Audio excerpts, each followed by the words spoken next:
തൃശൂർ പെരിങ്ങോട്ടുകര കാനാടിക്കാവ് ശ്രീ വിഷ്ണുമായ സ്വാമി ക്ഷേത്രത്തിലെ തിറവെള്ളാട്ട് മഹോത്സവം ജനുവരി 1 മുതൽ 11 വരെ വിവിധ പരിപാടികളോടെ ആഘോഷിക്കുന്നു. ചാഴൂർ ചിറയ്ക്കൽ പ്രദേശങ്ങളിൽ മോഷണം പതിവാകുന്നു. പട്ടാപ്പകൽ ചാഴൂർ പഞ്ചായത്ത് ഓഫീസിന് സമീപത്തുള്ള വേട്ടേക്കരൻകാവിലെ ഭദ്രകാളി ക്ഷേത്രത്തിന്റെ വാതിൽ കുത്തി തുറന്ന് മോഷണം നടന്നു. ഭണ്ഡാരം തകർത്തിട്ടുണ്ടെങ്കിലും കഴിഞ്ഞ ദിവസം അധികൃതർ ഭണ്ഡാരം തുറന്ന് പണമെടുത്തിരുന്നതിനാൽ വലിയ തുക നഷ്ടപ്പെട്ടിട്ടില്ല. ശ്രീകോവിലിൽ കയറി വിഗ്രഹം ഇളക്കിമറിച്ചിട്ട നിലയിലാണ്. പിച്ചള, ഗോളക നഷ്ടപ്പെട്ടിട്ടുണ്ട്.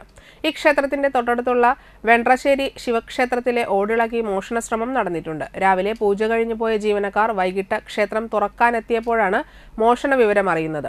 ക്ഷേത്ര ഭാരവാഹികൾ അറിയിച്ചതിനെ തുടർന്ന് ചേർപ്പ് പോലീസ് സ്ഥലത്തെത്തി അന്വേഷണം ആരംഭിച്ചു. അടിക്കടി ഉണ്ടാകുന്ന മോഷണങ്ങൾ ജനങ്ങളെ ഭീതിയിലാക്കുന്നുണ്ട്. അടഞ്ഞുകിടന്നിരുന്ന പണിക്ക വീട്ടിൽ ശ്യാംകുമാറിന്റെ വീട് തകർത്ത് കുറച്ചു ദിവസങ്ങൾക്ക് മുമ്പ് മോഷണ ശ്രമം നടന്നു. ഈയടുത്ത് രാജവീതി റോഡിലെ ഹരിദാസിന്റെ വീട്ടിൽ നിന്ന് 27,000 രൂപ മോഷണം പോയി.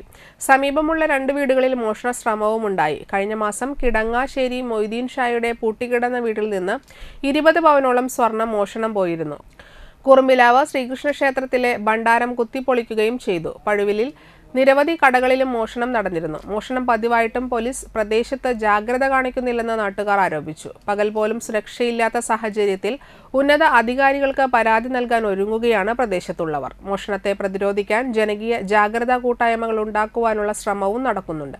അന്തികട ചേർപ്പ് പോലീസ് സ്റ്റേഷനുകളുടെ അതിർത്തി പ്രദേശമായതിനാൽ പോലീസ് സാന്നിധ്യം ഈ മേഖലയിൽ വളരെ കുറവാണ്. ലഹരി സംഘങ്ങളുടെ ശല്യവും മേഖലയിൽ വ്യാപകമാണ്. സംഭവങ്ങൾ വിളിച്ചറിയിച്ചാൽ പോലീസ് എത്താൻ വൈകുന്നുവെന്നും ആരോപണമുണ്ട്.